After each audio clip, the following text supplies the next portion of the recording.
friends, welcome to my channel All Exam Plays. My name is महिमा और आज हम देखेंगे एरर डिटेक्शन के 5 और क्वेश्चंस जिसमें 5 तरह के एरर है। तो चलिए देखते हैं। सबसे पहले सेंटेंस में लिखा है in this way nuclear fusion और the splitting of the atom have been achieved. अब देखिए इस सेंटेंस में एरर है हमारा लास्ट पार्ट में, यानी इस पार्ट में। यहाँ पे हैव की जगह होगा हमारा हैज़। ठीक है, हैज़ होता है जब हमारा सिंगुलर सब्जेक्ट होता है। अब मैं बता दूं, जब भी और लिखा हो और दो सब्जेक्ट, ठीक है, जैसा कि इस सेंटेंस में है दो सब्जेक्ट्स और से जुड़े हो, यहाँ पे और है, और से जुड़े हैं, तो वो एक सिंगुलर सब्जेक्ट माना जाता है। यानी ये जो पहला सब्जेक्ट है S1 और दूसरा सब्जेक्ट है S2, ये दोनों को हम एक सिंगुलर सब्जेक्ट मानेंगे और सिंगुलर सब्जेक्ट के हिसाब से यहाँ पे हैव की जगह हैज़ होगा।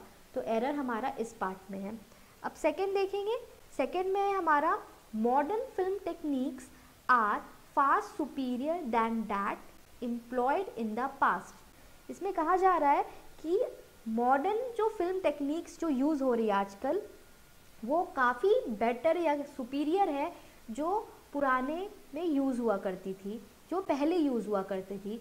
ठीक है, मैंने अपने पहले ही वीडियो में सुपीरियर से रिलेटेड कुछ बताया था, अगर आपको याद हो तो अच्छी बात है, लेकिन मैं फिर से एक बार बता देती हूँ। जब भी सुपीरियर रहता है, सुपीरियर वर्ड, तो that is followed by two. यानी अगर सेंटेंस में कहीं सुपीरियर लिखा है तो उसके बाद टू होना चाहिए। इसी तरह के और वर्ड्स हैं, इन्फीरियर, पोस्टीरियर, एंटीरियर। ठीक है, इस तरह के कुछ वर्ड्स हैं। जिन्होंने मेरा वो वीडियो नहीं देखा है तो वो देख ले, तो क्लियर हो जाएगा आपको। ठीक है, तो मेरा एरर है इस पार्ट में यहाँ पे, लेकिन इस पार्ट में तो एरर है ही, लेकिन इसमें दो तरह के एरर है। एक तो जो मैंने बता दिया सुपीरियर है तो सुपीरियर टू होना चाहिए। उसी के साथ साथ यहाँ पे लिखा है दैन डैट, यहाँ पे दैन डैट नहीं होगा, इसकी जगह होना चाहिए हमारा टू दोज। यहाँ तो सुपीरियर के बाद टू होना चाहिए और दैन की जगह दोज होना चाहिए, तभी ये मेरा सेंटेंस करेक्ट होगा। अब दोज इसलिए होना चाहिए क्योंकि जब भी कोई प्लूरल सब्जेक्ट होता है तो प्लूरल नाउन फॉलो होता है। मतलब प्लूरल सब्जेक्ट के लिए हमेशा हम प्लूरल नाउन यूज़ करते हैं, प्लूरल प्रोनाउन यूज़ करते हैं। तो ये मॉडर्न फिल्म टेक्निक्स मेरा एक प्लूरल सब्जेक्ट है, तो इसके लिए हम प्लूरल प्रोनाउन यूज़ करेंगे जो कि है दोज। ठीक है, तो यहाँ पे क्या लिखा था, दैन का यूज़ नहीं हो गया। तो अगर इस सेंटेंस को हमें करेक्ट करना हुआ तो हम ये कह सकते हैं modern film techniques are far superior to those, far superior to those employed in the past. ठीक है, अब आएंगे थर्ड सेंटेंस में। थर्ड सेंटेंस में लिखा है गिव मी 3000 रुपीज़ प्लीज़। इस सेंटेंस में रिक्वेस्ट की जा रही है। एरर है हमारा सेकेंड पार्ट में। ठीक है, यहाँ पे थाउजेंड्स की जगह सिर्फ 1000 होना चाहिए, यानी ये एस एलिमिनेट होना चाहिए। अब क्यों, देखिए कुछ नाउन्स होते हैं, फॉर एग्ज़ाम्पल जैसे हम कह सकते हैं 1000, ठीक है, 100, मिलियन, बिलियन, इस तरह के जो नाउन्स होते हैं।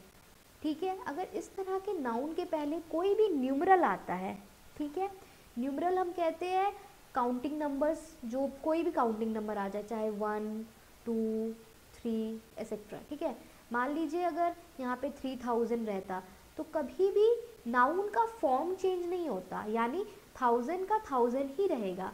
अगर मान लीजिए इसके आगे आ जाता 500 तो यहाँ पे एस बिल्कुल भी नहीं लगेगा, ना कि यहाँ पे लगेगा। ठीक है, एस कभी नहीं लगेगा यहाँ पे, क्योंकि अगर हम 5 लिख रहे हैं तो ये तो कन्फ्यूजन हो जाता है बहुत बार स्टूडेंट्स को कि अगर यहाँ 500 लिखा है तो वो सोचते हैं एक से ज़्यादा की बात हो रही है, तो 100 में एस लगा देते हैं। या कि अगर मान लीजिए 8 बिलियन लिखा है तो वो सोचते एक से ज़्यादा की बात हो रही है तो मिलियन में एस लगा देते, लेकिन ऐसा कुछ नहीं होता है। ये कुछ ऐसे नाउन्स होते हैं, ठीक है। जिनके आगे अगर न्यूमरल आता है तो वो अपना फॉर्म चेंज नहीं करते हैं। फॉर्म चेंज नहीं करते हैं इसका मतलब मिलियन है तो मिलियन ही रहेंगे, बिलियन है तो बिलियन ही रहेंगे। जस्ट लाइक दैट ये भी गिव मी 3000 रुपी में सिर्फ 3000 होगा, ठीक है। तो सेंटेंस के सेकेंड पार्ट में एरर था। अब आएंगे फोर्थ सेंटेंस में। फोर्थ सेंटेंस में लिखा है more than 2 boys were present in the class, ठीक है। इस सेंटेंस में कहा जा रहा है कि 2 से ज़्यादा लड़के क्लास में प्रेजेंट थे, मौजूद थे, ठीक है। तो मोर देन 2 की बात हो रही है, यानी 2 से ज़्यादा, तो ये प्लूरल हो गया क्योंकि 2 से ज़्यादा की बात हो रही है, तो उसके लिए हमने प्लूरल वर्ब यूज़ किया वेयर, ठीक है। इस सेंटेंस में कोई भी एरर नहीं है तो हम इसे नो एरर करेंगे। अब इसी के सिमिलर ये फिफ्थ सेंटेंस है। इसमें कहा जा रहा है more then 1 person have found it correct, ठीक है। अब इसे ध्यान से देखिएगा, पहले क्वेश्चन में था हमारा मोर देन 2, लेकिन यहाँ पे है मोर देन 1, ठीक है। ये डिफरेंस है दोनों सेंटेंस में। अब यहाँ पे है more then 1 persons have found it correct. जब भी मोर देन 1 की बात की जाएगी, सेंटेंस में कहा जा रहा है एक से ज़्यादा पर्सन ने उस चीज़ को करेक्ट फाउंड किया, ठीक है। तो यहाँ पे कहा जा रहा है मोर देन 1, जब भी मोर देन 1 की बात होगी तो वो एक सिंगुलर होगा, और जब भी मोर देन 1 के अलावा कोई भी चीज़ की बात होगी, जैसे मान लीजिए मोर देन 2 जैसे कि इस सेंटेंस में है, इसी तरह से मान लीजिए more than 3, more than 4, more than 5, इस तरह से कुछ भी रहेगी तो वो प्लूरल होगा। दैट मीन्स इस तरह के जो होंगे वो प्लूरल कंसिडर किए जाएंगे, तो जो भी वर्ब है वो उसके प्लूरल के अकॉर्डिंग लगेगी। लेकिन जब भी मोर देन 1 की बात होगी, ठीक है, तो वो हमेशा सिंगुलर होगी। तो यहाँ पे हैव नहीं होगा, यहाँ पे हैव नहीं होगा, यहाँ पे हैज़ होगा, ठीक है। तो फ्रेंड्स ये हो गई 5 डिफरेंट टाइप्स ऑफ एरर। आपको ये वीडियो अच्छा लगा हो तो इसे लाइक कीजिए और शेयर कीजिए, और जिन्होंने मेरे चैनल को अभी तक सब्सक्राइब नहीं किया है ऐसे और वीडियोस के लिए कर लीजिए। Thank you.